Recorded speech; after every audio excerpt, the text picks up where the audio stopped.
Caros amigos, bem-vindos a mais um episódio de Hoje no Mundo Militar. Neste vídeo tentarei esclarecer uma questão muito repetida aqui no canal nos últimos dias. Afinal, qual é a força usada pela Ucrânia na invasão de Kursk e o que isso nos indica sobre o seu objetivo na Rússia? No dia 6 de agosto, para surpresa do mundo, a Ucrânia invadiu a Rússia. Inicialmente, pensou-se tratar-se de mais uma incursão liderada por grupos dissidentes russos, como as 3 realizadas entre 2023 e 2024 em Briansk e Belgorod, lideradas por grupos como a Legião da Liberdade da Rússia. Naquelas 3 ocasiões, as incursões foram sempre breves e com recursos muito limitados, com as forças recuando de volta para a Ucrânia ao fim de no máximo 6 ou 7 dias, com pouco ou nenhum ganho estratégico. No entanto, na incursão de agosto em Kursk, percebeu-se ao fim de alguns dias que a força envolvida era muito maior e muito melhor armada e equipada, com diversos vídeos e fotos mostrando blindados ucranianos e ocidentais se espalhando velozmente por todo aquele oblast russo.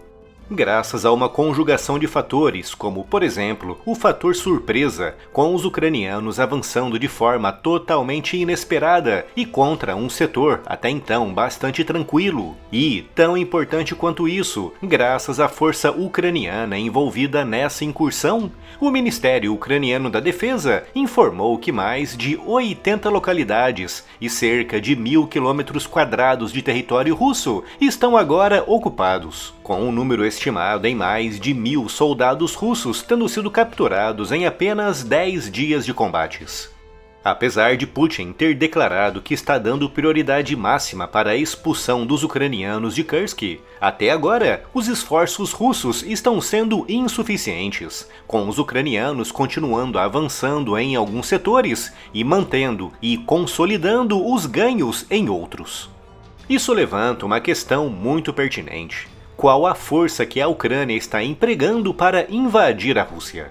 Por questões bastante óbvias de segurança, não sabemos exatamente o tamanho dessa força, por isso precisamos nos basear em observações e na análise de especialistas com acesso mais facilitado às fontes oficiais. Recentemente, o exército alemão publicou um vídeo com mais de 20 minutos de análise detalhada sobre a ação ucraniana em Kursk, com os oficiais alemães, que, como sabemos, têm um acesso muito mais facilitado ao Ministério Ucraniano da Defesa, dando alguns números e informações muito interessantes e que nos permite determinar, com alguma precisão, a composição e a força lançada pela Ucrânia contra Kursk.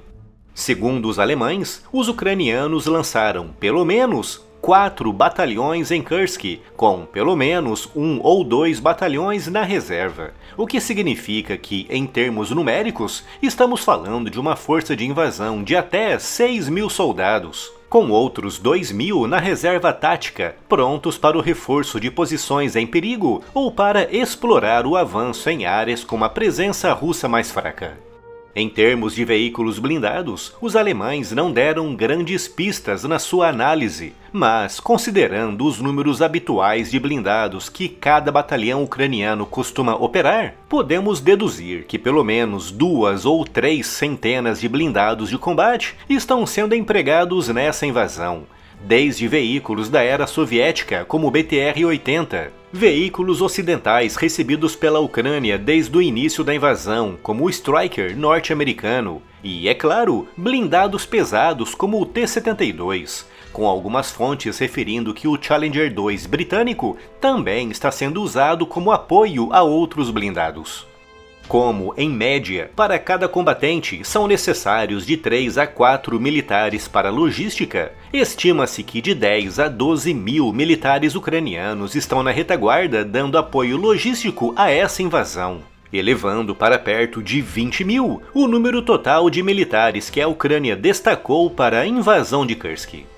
Com base nesses números, podemos deduzir que se trata de uma operação com objetivos estratégicos limitados. Com 6 ou 8 mil combatentes, a Ucrânia é obviamente incapaz de alcançar objetivos muito ambiciosos, como, por exemplo, cercar e controlar a capital da região, a cidade de Kursk, de 415 mil habitantes. Mas pode ser o suficiente para, por exemplo, colocar em risco a usina nuclear de Kursk, a apenas 20 quilômetros das atuais posições ucranianas. Apesar dos objetivos estratégicos ucranianos não serem, aparentemente, muito ousados, com 6 a 8 mil combatentes, são capazes de obrigar Putin a retirar unidades de setores ativos na linha de frente, que é, justamente, um dos principais objetivos da Ucrânia com essa operação, enfraquecendo alguns setores e aliviando a pressão em áreas mais críticas.